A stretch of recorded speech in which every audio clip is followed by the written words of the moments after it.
but that's close enough. There's this Swiss company, Hata, and then there's another company in London that called M&M Records, and then I made some for some bootleg companies over there in Europe that I haven't seen. The agreement was in Europe when I made the record. The guy says, "Okay, I put $1,000. Don't release it in the States. Do whatever you want here." And that's the deal you make. And so you were at that point not only trying to make your plane fare back home from Europe, but also to get to play the music that you wanted to play. I wanted to ask you, one of the things I've always been most impressed with about Bobby is his interest not just in music but in the other arts, and also his willingness and interest to play music for some of the other art forms. I know he's done some things over the years with some dramatists, and I know he's accompanied poets. And in 2011, I believe, he did a very unusual collaboration with the assemblage artist and kind of influential figure in the beat movement, George Herms, a thing that was entitled A Free Jazz Opera at the Red Cat in downtown LA, which I didn't attend, but it looked really wild. Musical accompaniment to George Herms, and they had all kinds of things coming down from the ceiling, all kinds of urban junk, spiral staircases that they banged down. So I wanted to ask Bobby two questions. One is his association with Herms and that particular piece, but also some of the other artists that he's worked with and why he has always thought that was an interesting kind of exchange between artists working in other mediums and he as a jazz musician. The first thing is music is my connection to it, but I like creative expression. I like to go to a performance or see or whatever or witness something that the artist says something, be it music, theater, photography, dance, and I've done music for dance groups. I'm stimulated, you see, by somebody who has a creative idea. And I've been approached, and I've approached others about doing things with my music. When I hear poetry that touches me, it turns into music right away. Now, see, this gets kind of muddy here, but think of what it must be like in the head of somebody like Stevie Wonder. And I'm just picking Stevie because we already know him. And Stevie's daughter, he says, "Isn't she wonderful? Isn't she marvelous?" And as close as he's come to it is just to run his hands over her body like this. Think about that. Isn't she wonderful?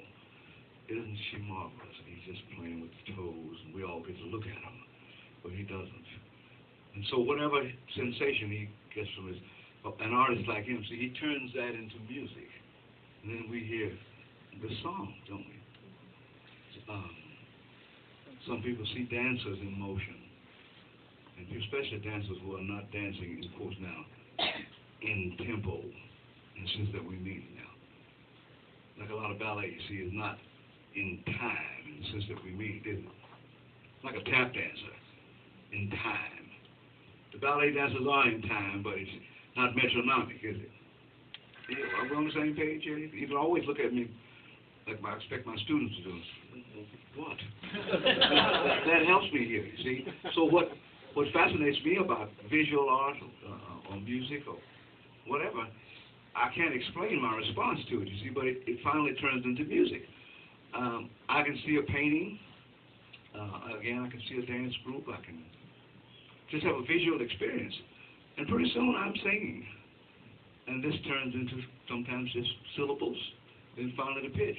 Some of the music that I write, you see, begins totally as just noise.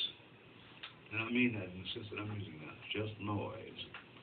Then I know I can't quite make this work, but I'm going to have to find some pitches that go with this. And so I get the trumpet out. I write a lot of stuff at the piano, but a lot of what I write at the trumpet, because you see, I'm more conversant with the trumpet than I am the piano. If I get an idea, when you start fumbling around looking for this thing that's in your head, you have to have a tool now that you're close friends with. I'm not as close a friend with the piano as I am with the trumpet.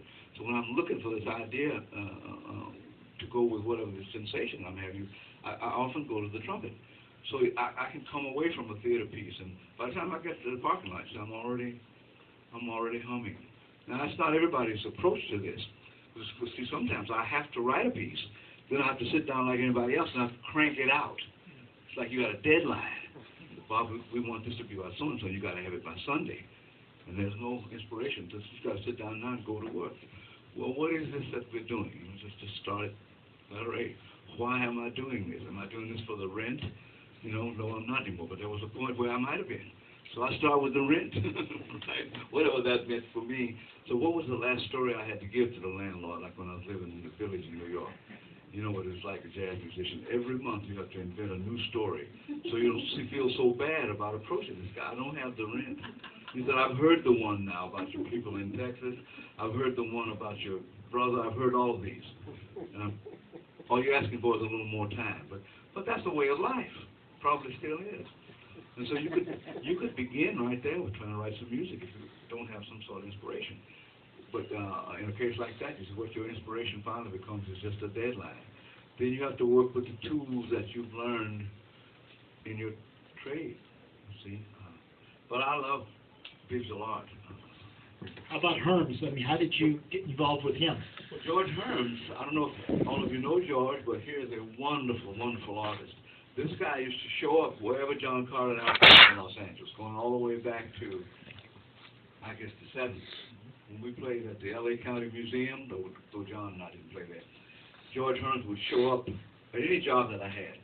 In fact, the last two occasions that I played at Cafe 322, George Herms was there. He was a guy who, and we talked often, and he said his introduction to jazz came via the beboppers. I mean, he came into jazz listening to Charlie Parker and Dizzy Gillespie, Miles Davis, and went on to John Coltrane, and then subsequently into Ornette Coleman and people in that facet of the music.